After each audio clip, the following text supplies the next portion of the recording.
भगवान श्री कृष्ण ने अर्जुन से कहा था, हे अर्जुन, अष्ट सिद्धियों में यदि एक भी सिद्धि तुम्हारे पास रहे तो मेरा जो परम भाव है उसे ही तुम पा सकोगे। अर्थात कहने का मतलब यह हुआ कि जो ठीक भक्त और ज्ञानी हैं उन्हें किसी भी प्रकार की सिद्धि की इच्छा नहीं करनी चाहिए। आमतौर पर तो यही देखा गया है कि जो लोग जरा सा भी भक्ति भाव या यूं कर ले कि साधना में लीन रहते हैं उन्हें सिद्धि ही चाहिए।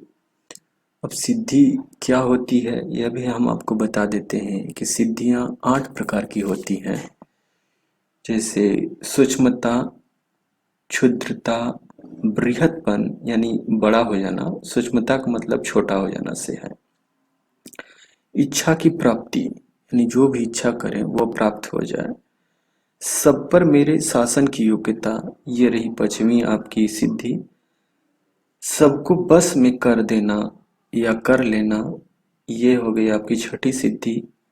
और जहाँ खुशी हो वही चले जाएं, ये आपकी हो गई 7वीं सिद्धि। इसी तरह की एक और सिद्धि है वो छूट गई है, तो कुल मिलाकर 8 सिद्धियां होती हैं। अब इसी को प्राप्त करने में ज़्यादातर जो भक्त होते हैं वो लीन रहते हैं, या यूं कर ले जो साधक रहते हैं वह लीन रहते हैं। या दूसरे तौर पर यह भी कह सकते हैं कि जो साधक और भक्त रहते हैं, जिनका जो मतलब जो परम साधक नहीं है वह इन्हीं 8 सिद्धियों को प्राप्त करने के चक्कर में परेशान रहते हैं। लेकिन जो शुद्ध भक्त और ज्ञानी होते हैं, शुद्ध ज्ञानी, याद रखिएगा, शुद्ध ज्ञानी और शुद्ध भक्त, वह इन सिद्धियों के चक्कर में नहीं पड़ते हैं। उन्हें चाहिए तो बस केवल मोक्ष, और मोक्ष के ऊपर अगर उनको कुछ चाहिए तो वो है भगवान का दर्शन। क्योंकि मैं बार बार कहता हूँ कि एक बार भगवान का दर्शन हो जाने पर आपको कोई भी चीज प्राप्त करने की जरूरत नहीं पड़ती, क्योंकि दर्शन मिल जाने के बाद भगवान को देने लायक भक्त को कुछ नहीं रह जाता है, नहीं भक्त को प्राप्त करने लायक कुछ रह जाता है। तो दोनों जगह से पूर्णता आ जाती है।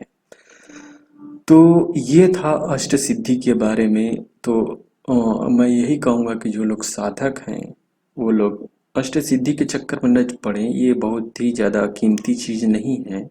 बस ये सब आपके विवेक पर डिपेंड करता है कि आप पाना क्या चाहते हैं। वैसे तो मैं यह कहूँगा कि आप मोक्ष पाएं, और मोक्ष के ऊपर जाते हैं तो आप दर्शन पाएं। अब फिर वही बात आ गई, ये सब इतना सुनने में आसान लगता है लेकिन इसको कार्य में परिणित करना वाकई में एक हरकुलियन टास्क है। बोले तो हिंदी में अत्यंत कठिन काम। क्योंकि सुन लेने से अलग चीज होती है और सुनकर समझना अलग चीज है, समझकर उसे जीवन शैली में उतारना अलग चीज है। क्योंकि जीवन शैली में उतारने का मतलब हो गया कि किसी विचार को आपने पकड़ा, उस पर लंबे समय तक काम किया और इस वजह से वो आपके जीवन में समाविष्ट हो गया। तो कहते हैं कि मनसा वचा कर्मणा, अच्छे चाहे बुरे विचार पहले मन में आते हैं, फिर जीभ पर आता है, फिर धीरे धीरे वो कर्म में समाविष्ट हो जाता है। ये गौतम बुद्ध ने कहा था। तो ये है मतलब चीजों को समझने और उसे जीवन शैली में उतारने का उपाय। भगवान शंकर ने विष को गर्दन से ऊपर, गर्दन से नीचे जाने ही नहीं दिया था। विष तो पिया, क्योंकि गर्दन तक के नीचे जाता तो वो उनको नुकसान करता, इसलिए उन्होंने अपनी इच्छा शक्ति से गर्दन के ऊपर ही रोका रहा। इसीलिए उनको क्या बोलते हैं, गर्दन पर ये नीला कंठ आ गया, जिसको नीलकंठ भी कहते हैं। तो ये सब है। तो आप भी अपनी इच्छा शक्ति से बहुत कुछ कर सकते हैं। आप, उन्होंने विष को रोका, आप अमृत को गर्दन के नीचे आने दें। तो कहने का मतलब अच्छे विचार जो हैं वो अमृत की तरह होते हैं। इनको आप अपने गर्दन के नीचे उतारें, अपने हृदय में उतारें, तभी आप अच्छी चीज़ों को एब्जॉर्ब कर पाएंगे, और एब्जॉर्ब करने के बाद उसका जीवन में पूर्णतया आनंद ले सकेंगे।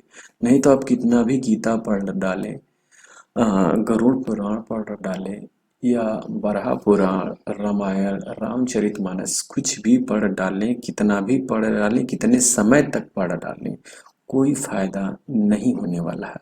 या यूं कह ले, बहुत थोड़े मात्र का ही बेनिफिट आपको होगा। ज्यादा से ज्यादा बेनिफिट लेने के लिए आपको ज्यादा से ज्यादा अंडरस्टैंडिंग की जरूरत पड़ती है। हार्ड वर्क ठीक है, सॉफ्ट वर्क भी ठीक है। Hard work plus soft work plus smartness भी ठीक है, लेकिन उसमें कितनी आपकी शुद्धता है, कितनी एकदम कोर ब्यूटीफुल अंडरस्टैंडिंग है, वो ज़्यादा इम्पोर्टेंट रहती है। क्योंकि देखिए, मैं बार बार कहता हूँ कि अगर आप कितने शुद्ध हैं, आप कहते हैं कि मुझे स्त्री इच्छा नहीं होती है, मैं बड़ा ही शुद्ध हूँ, मुझे स्त्री को देखकर कोई सा ख्याल नहीं आता है कि उसे संभोग करने का ख्याल, या मैं उसके साथ मतलब कि प्रेम संबंध रखूं, शारीरिक प्रेम संबंध, इस तरह से विचार मुझे किसी भी स्त्री को देखकर नहीं आता है। जबकि है उल्टा। आप देखते हैं आता है, पर बिल्कुल बिल्कुल किसी को बता नहीं रहे हैं, आपके मन में विचार चलने लगते हैं। तो उन विचारों को जब तक आप नहीं रोकेंगे, तब तक आप पूर्ण साधक नहीं बनेंगे, और ये एक दिन में नहीं होगा। और ना ही ऐसा है कि आपको ये किसी एक विचार को आपने लिया, एक दिन सुना और आपका समझ लिए को हो गया, आपने उस चीज से आपकी विरक्ति हो गई। माइंड कंप्यूटर नहीं है कि एक कमांड दिया और वो चीज डिलीट हो गई, मतलब वो चीजें अब आएंगी नहीं, उससे रिलेटेड डाटा आपके माइंड में आएगा नहीं। ये माइंड है, ये आपका कई तरह के डाटा, उससे रिलेटेड डाटा, या बोले तो आप थोड़ा सा किसी एक चीज को पकड़ेंगे ना, उससे रिलेटेड, उससे जुटी जितनी भी शक्तिशाली चीजें हैं, कमजोर चीजें हैं, जितने भी कनेक्टेड है, वो सब चले आएंगे एकदम जड़ से कवर कर। ये चीज समझने का है। तो माइंड आपका कंप्यूटर नहीं है कि एक कमांड देकर आप उसे हटा देंगे, या यूं कह दें कि जो डाउनलोड करेंगे या अपलोड करेंगे वही सिस्टम में रहेगा, ऐसा कुछ नहीं है। इसमें मल्टी डाटा आता है। अब इसको फिल्टरेट करना होता है, इसको फिल्टरेट करने के लिए इच्छा शक्ति का प्रयोग करना पड़ता है। बस यही एक उपाय है। गॉड ने जो बनाया वो दूसरी चीज है, और हम लोगों ने जो बनाया है वो दूसरी चीज है। खैर, गलीमत मानिए कि कंप्यूटर इंसानों की तरह सोचता नहीं, अगर सोचने लगेगा तो उपद्रव ही मचाएगा और कुछ नहीं करेगा। याद रखिएगा, हम लोगों ने जो जावा स्क्रिप्ट, HTML और दुनिया भर के जो प्रोग्रामिंग लैंग्वेज तैयार कर कर जो AI की तरफ बढ़ रहे हैं, जिसको आर्टिफिशियल इंटेलिजेंस कहते हैं, शुरू के दिनों में तो ये बहुत अच्छा है। AI की स्टार्टिंग हो गई है, जैसा कि आप लोग देखते हैं कि आप लोग गूगल सर्च कर रहे हैं वॉइस के थ्रू। तो ये सब मतलब ये कि स्टार्टिंग है, ड्रोन चल रहा है रिमोट के थ्रू, तो ये सब ये आर्टिफिशियल इंटेलिजेंस जो है, इसकी एक स्टार्टिंग है। और इसका जो टर्मिनेशन जब आएगा ना, तो आगे में ये टर्मिनेट कर कर ही रहेगा। क्योंकि आगे आप कोडिंग के थ्रू AI को बनाएंगे, और आगे आने वाले समय में अगर उसकी आर्टिफिशियल इंटेलिजेंस यानी जो मैं रोबोट और ज़्यादा एडवांस हुए, तो वो ऑटोमेटिक सेल्फ कोडिंग करने लगेंगे।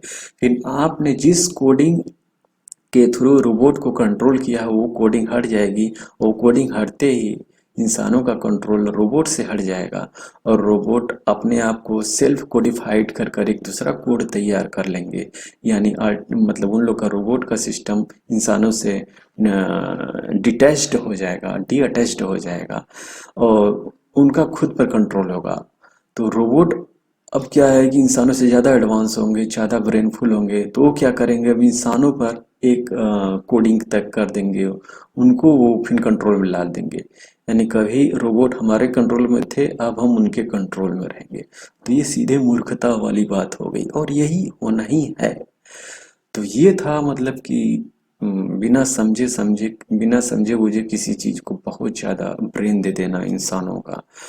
तो यही था, अगर भगवान चाहते तो जैसा जितना हम लोग के पास ब्रेन है उससे ज्यादा दे सकते थे, लेकिन अर्थ पर इंसानों को बहुत ज्यादा ब्रेन देना भगवान को सही लगा ही नहीं। उन्हें लगा कि इतना ब्रेन लेकर वो करेंगे क्या, करना तो है। वाकई में उनका पर्पज यही था कि भगवान इंसान धरती पर आए और भगवान का भजन करें, और उन्हें पाए, मोक्ष को प्राप्ति हो, ताकि वो दुख दरिद्र को से दूर हो जाए। लेकिन इंसान समझता ही नहीं है, और वो समझेगा तब जब विनाश के घड़ी पर पहुंचेगा तब। दुनिया में बहुत तरह के लोग होते हैं। एक तो होते हैं वो बड़े कम एफर्ट से ही समझ जाते हैं, या यूं कह ले दूसरे के अनुभव से चीज सीख जाते हैं, या अंदेशा या संदेह होने पर, या यूं कह लें कि आहट लगने पर ही समझ जाते हैं। और कितने लोग होते हैं कि विनाश के घड़ी पर पहुंचकर ही चीजों को समझते हैं।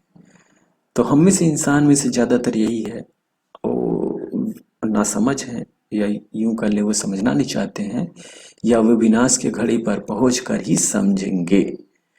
तो इस वीडियो में हमने बहुत सारी चीजें बताई, जैसे कि आपका अष्ट सिद्धि हो गया, और आपका आर्टिफिशियल इंटेलिजेंस हो गया, माइंड का कैसे कंट्रोलिंग है, और आगे आने वाले समय में वो रोबोट हमसे कैसे कंट्रोल लगा वो है।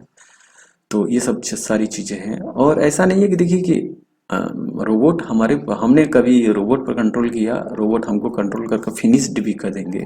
बहुत नाम मात्र की चीजें रहेंगी, धीरे धीरे टर्मिनेट हो जाएगा, और रोबोट का भी खात्मा होगा। रोबोट का खात्मा करने के लिए फिर पाताल लोक से दानव आएंगे। जी हाँ फ्रेंड्स, इंसानों के ज्यादा उम्र नहीं है यहाँ पर, बहुत करेंगे तो 1-1.5 हजार साल, 2 हजार साल बहुत, उसके बाद तो रोबोट ही हावी होंगे। और रोबोट का भी जीवन नहीं रहेगा, क्योंकि आगे आने वाले समय जब पाताल लोक से दानव आएंगे तो रोबोट को पूरा फिनिश कर देंगे। और रोबोट को फिनिश हो जाने के बाद वे लंबे समय तक रहेंगे, और उनका पतन करने के लिए भगवान उतरेंगे। कौन उतरेंगे? भगवान श्री हरि विष्णु भगवान उतरेंगे कल्कि अवतार लेकर, क्योंकि उसके बाद किसी में इतना साहस नहीं रहेगा कि उन दानवों को धरती से हटा सकें। और उनके पतन होने के बाद, उन दानवों के पतन होने के बाद, उन राक्षसों के पतन होने के बाद जो पाताल लोक से आए होंगे, कलयुग का अंत हो जाएगा। फिर कलयुग का विनाश होते ही आपका सतयुग का प्रारंभ होगा। तो ये सब आप चीज़ें बड़े आराम से सुन ले रहे हैं, लेकिन इस सब की जानकारी पाने के लिए हमें भी थोड़ा एक्सरसाइज करनी पड़ी है, समझना पड़ा है, ताकि हम आपको समझा सकें। आशा करते हैं कि ये वीडियो आपको पसंद आएगा, और इसमें ऐसा नहीं है कुछ हमने अलग से बताया है। जो होने वाली चीज़ें हैं या जो होंगी बिल्कुल हमने वही बताया है। तो आप इस वीडियो को जरूर जरूर से शेयर करें, ताकि लोगों को अच्छी चीज़ें पता हो, अपने लाइफ स्टाइल में सुधार लाएं। एंड्रॉयड और इस तरह की चीज़ें मैं बेकार नहीं करता, लेकिन पॉजिटिव पर्पज के लिए ही यूज करें। केवल अश्लील वीडियो कॉलिंग इस तरह से बचे रहें, शरीर की एनर्जी को कंजर्व रखें, ताकि उसका आगे आप बेनिफिट उठा सकें। क्योंकि इंद्रियों की इच्छा तो खत्म होगी ही नहीं, और खास करके वासना की इच्छा, और अच्छे खाना खाने की, लजीज खाने की इच्छा तो खत्म होगी ही नहीं। ये दोनों इच्छाएं इंसान को बहुत परेशान करती हैं, और ये कभी नहीं खत्म होगी। इनको खत्म करने का मतलब यही हो गया कि जैसे बिना पेंदी के लोटे में दिनों रात पानी डालना, जैसे उसे कभी नहीं भरा जा सकता है बिना पेंदी के लोटे को, उसी तरह मन को भी नहीं भरा जा सकता है, खास करके वासना की इच्छा को और टेस्टी खाने की इच्छा को। इन दोनों इच्छाओं के ऊपर ज्यादा ध्यान न दें। तो इस वीडियो में इतना है मित्रों। ये जानकारी से परिपूर्ण वीडियो आप लोग जरूर शेयर करिएगा, ताकि हमारे भारतीय बंधु अपना ज्ञान का एक्टिवेट कर सकें, और नहीं है तो उसे जगा सकें, और बहुत बहुत कुछ। Thank you very much.